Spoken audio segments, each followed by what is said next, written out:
The Button. Isang pusa ang nakahigang nakaunat sa tabi ng bintana. Natutulog ito nang di gumagalaw maliban lamang sa kumikibot nitong buntot. Sa kabila ng makitid na daluyan ng hangin, na puno ng kadiliman ng gabi, mas malabo pa sa halos kulay itim na silid. Gumagawa ng isang baluktot na anino ng pusa. Si Marie ay nakaupo sa rocker chair. Ang kamay ay nasa kadungan. Ang payat ng mga daliri ay nakatali. Nakatitig siya sa pusa nang hindi ito nakikita. Ang tanging nakikita niya ay si John. Malinaw na parang kasama niya ito sa kwarto. Si John at ang baril. Hindi ito nagsimula sa baril. Nagsimula ito sa pagtatrabaho ni Marie bilang isang hasher sa 2nd Avenue joint. At si John ay nakatambay sa counter. Binibiro siya, matipuno, marangya at magandang lalaki si John. Nilunok ni Marie ang kanyang linya tulad ng paglunok na isang bata na isang tumpok na ninakaw na candy. Lahat sa isang lagok. Yun ang simula, tulad ng unang reel ng isang larawan. Ang pangalawang reel ay ikakasal sina Marie at John.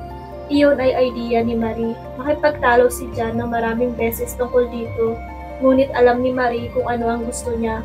It took a month or maybe 2 months para malaman ni Marie na nagkamali siya sa paraang pinaghihinalaan niya ito mula pa noong una. Si John ay hindi nagtatrabaho ngunit laging may pera. Hindi gaanong karaming pera ngunit sapat na. Sapat na para sa upa, sa murang 3 silid. Sapat na para sa mga groceries. Sapat na para mabili si Marie ng bagong damit paminsan-minsan at panatilihin ang kanyang sarili sa marinyang kasuotan. Minsan kapag naubos ang pera, lumalabas si John at nakakuha ng mas marami pa. Gabi-gabi siyang lumalabas. Pagbalik niya may pera na siya. Hindi siya nagpapaliwanag tungkol dito. Noong una, naghinala lang si Marie. Pagkatapos siyang mahanap ang baril, alam na niya. Una niya itong nakita noong Martes ng umaga. Nakasingit sa likurang bahaging drawer ng damit ni John. Isang murang revolver na may nickel. Kinapa ito ng kanyang mga daliri at inilabas ito. Nakatayo siya roon. Ang bagay na ito ay kakilakilabot na bumalanse sa kanyang kamay nang dumating si John sa likuran niya. Ang mukhang nakita niya sa malabong salamin sa dresser mirror ay ang mukha ni John. Hindi maganda, ito ay pangit at mapanganib. Sabi niya, hindi mo dapat yun ginagawa, baby. May kapangitan din sa boses niya. Lumapit siya sa akin at kinuha ang baril at ikinulong sa kanyang kamay. Ang dulo ng baril ay nakakatakot. Nakatutok na walang ingat sa gitna ng likod ni Marie. Ang baril ay delikado, lalo na kapag may bala. Ang baril na ito ay kargado, baby. Napakagat si Marie sa kanyang mga labi. Dahil sa pagkatuyo ng kanyang dila, malamya niyang sabi kay John. Naninigas sa mga daliri niya, nawala ang kawalang ingat. May matalim sa kanyang tono, magaspang na parang basag-basag na salamin. Huwag mo nang sabihin, sa mahabang sandali ay walang gumagalaw ni isa sa kanila. Pagkatapos ay itinulak ni John si Marie sa isang tabi. Pinalitan ang baril at tinakpan ito ng mga damit. Isinara niya ang drawer at bumalik sa kabilang kwarto. Hindi na nila ito pinag-usapan pang muli. Hindi nila kailangan pagpausapan uyon. Naisip ni Marie, nagsimula siyang maupo sa rocker ng kaunti upang magbaling ang kanyang isip sa isang bagay. Hindi nila ito pinag-usapan ngunit ito ay nasa pagitan na nila. Pagkatapos noon, tuwing lalabas si John sa gabi, alam na ni Marie na dinadala niya ang baril. Dala niya ito ngayong gabi. Habang nagpapahinga, sa ibaba ng kwarto, may kumatok sa pinto. Hinihinto niya ang rocking chair para makinig. Ang mga hakbang ay medyo magaan at panihim. Alam niyang si John iyon. Binuksan niya ang pinto. Pumasok siya sa loob at isinara iyon. Nakatayo doon sa loob ng kwarto. Paus na bumulong ito sa kanya. Marie! Marahan siyang gumalaw mula sa rocker. Nandito ako, John. Narinig niya ang mga daliri nito na kinakapa ang switch ng ilaw. Paano mo nagagawang manatili sa madilim na lugar? Hindi sumasagot si Marie. Nahanap niya ang switch at pinihit iyon. Hi baby, sa sandali niyang nakatayo sa pintuan, nakangiti sa kanya, may hindi natural sa ngiti niya. Ang kanyang blazer na pang Hollywood ay nakasabit sa kanyang braso. Umalis si John sa pinto at inilapag ang blazer sa mesa. Nakuha ba ng pusa ang iyong dila? Hindi sumagot si Marie. Nagsindi ng sigarilyo si Jan at itinapon sa labas ng bintana ang ginamit na posporo. Kasyual na nagtungo sa kwarto.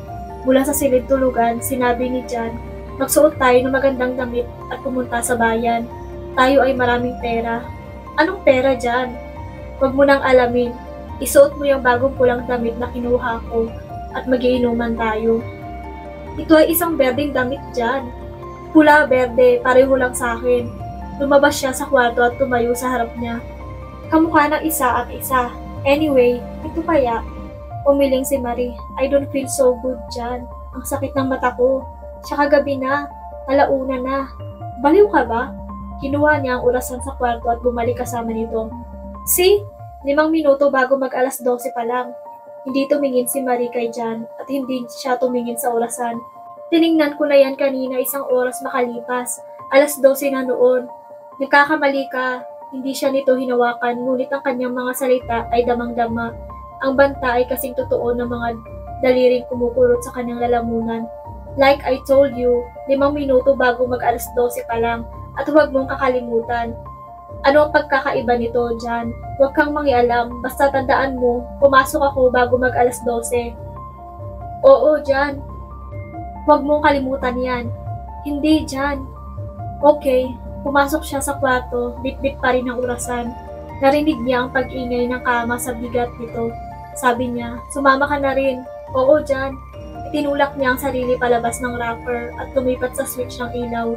Nagising ang pusa, humikab at nag-inat.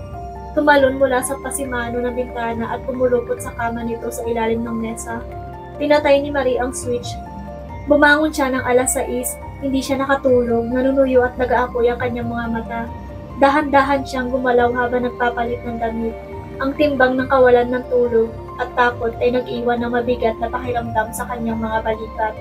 Alas 6:30 bumaba siya upang tumungo sa newsstand at bumili ng maagang edisyon ng pang-umagang dyaryo. Sa paglalakad pabalik, binasa niya ang kwento. Walang gaanong nangyari. Isang lalaki ang ninakawan at pinatay. Binaril ng 3 beses. Inilagay ng pulisya ang oras ng krimen pagkalipas ng hating gabi. Walang bakas maliban sa isang luma na pulang botones na natagpuang nakapit sa daliri ng bangkay. Itinapon ni Marie ang papel sa basurahan ng lungsod. Pabalik siya sa apartment ay tulog pa rin si Jan. Umupo siya sa rocker at nakatingin ng malalim sa pader ng daluyan ng hangin. Halos alas 11 na bago nagsimulang gumalaw si Jan sa kama. Hindi siya agad lumabas. Binuksan ni Marie ang pinto at tumingin sa kanya. Nakaupo siya sa kama. Nililinis ang nickel-plated revolver. Busy ako, baby. Hindi umalis si Marie sa pintuan. Sabi ko, busy ako.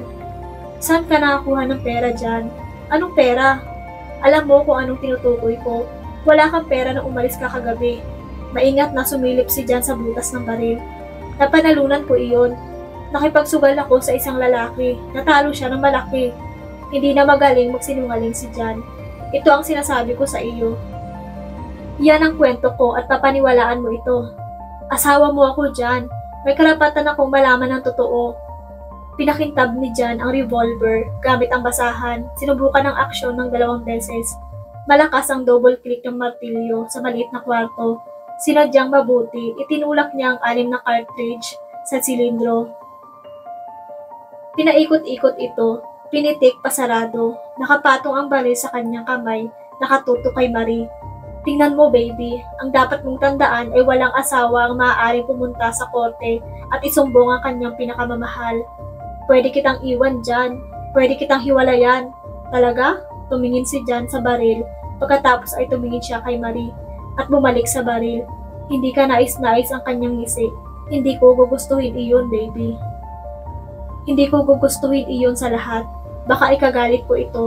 Hindi mo masasabi kung ano ang mga aring kong gawin kapag nagalit ako. Isinara ni Marie ang pinto at bumalik sa rocker. Paglabas ni Jan sa kwarto ay humit-hit siya ng sigarilyo. Nakatayo siya sa tabing bintana. Bumubuga ng usok sa daluyan ng hangin. Kumuha ka ba ng dyaryo ngayong umaga? Hindi, Jan. Lalabas ako at bibili ng isa.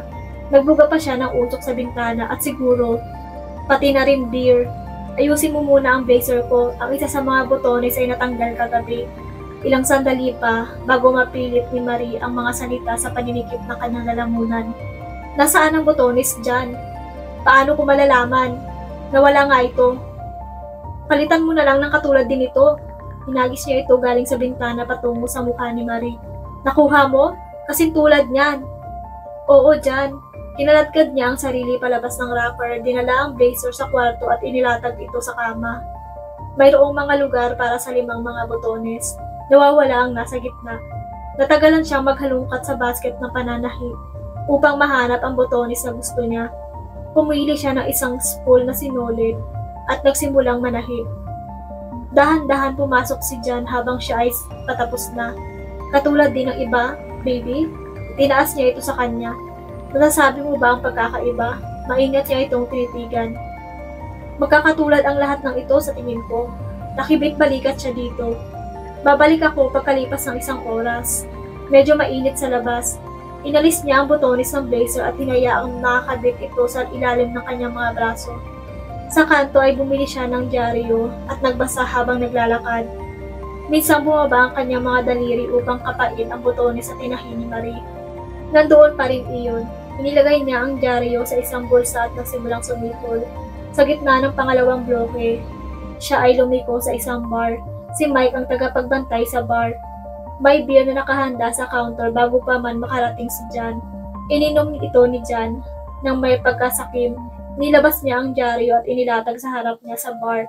May lalaki na bangga kagabi, sinabi ni Mike. Oo, kawawa nga. Oo, baka nasilaw kung saan sa daan. Oo, baka nga. Bigyan mo pa ako na isa pang beer. Nang dumating ang beer ay nilagok niya ito. Sabi ni Mike, bumalik na naman siya. Lumingon si Jan. Bumukas at isinara ang pinto ng bar. Matangkad at payat ang lalaking pumasok. Nakayuko siyang naglalakad, parang bigat na bigat sa kanyang kapote na nakaladkad sa kanyang mga balikat. Ikinuha niya si Mike ng beer at bumalik kay Jan. Sumandal siya sa bar at bumulong. Naghahanap siya ng isang lalaki na may nawawalang pulang botones. Hindi ako yon, sabi ni Jan. Kompleto ang mga botones ko. Casual na naglakbay ang mga mata ni Mike sa harapan ng blazer at nanlamig. Biglang gumapang ang gulat na parang langgam sa balikat ni Jan. Anong tinitingin-tingin mo? Wala naman Jan. Kompleto ang aking mga botones, hindi ba? Oo naman Jan. Kung ganun, anong tinitingin-tingin mo? Wala, sabi ni Mike. Wala. Nagsimula siyang lumayo. Nakalimutan ng detective ang kanyang beer. Siya ay lumapit kay Jan. Ang mga mata ay nakatutok sa gitna ng blazer. Isang ngisi ang sumilay sa gilid ng kanyang bibig. Namuo ang pawis sa noo ni Jan. Anong tinitingin-tingin mo? Napaatras siya sa isang sulok. Ano ito? Bumaba ang kamay ng detective sa kanyang coat. Easy, sabi niya. Nakatutok ang baril kay Jan. Kompleto ang aking mga botones. Oo, ang detective ay isinuot ang posa sa paligid ng mga pulso ni Jan. Colorblind ka, hindi ba? Ano naman? Kompleto ang botones ko. Umisi siya. Gamit ang isang dalira ay pinihit niya ang gitnang botones sa blazer. Ang inilagay ni Marie doon, sa lahat na magkakaparehas na pula. Sabi niya, nagtaka siya kung bakit patingkad na berde ang isang iyon. Nagsimulang magmura si Jan, ngunit hindi ito nakatulong sa kanya.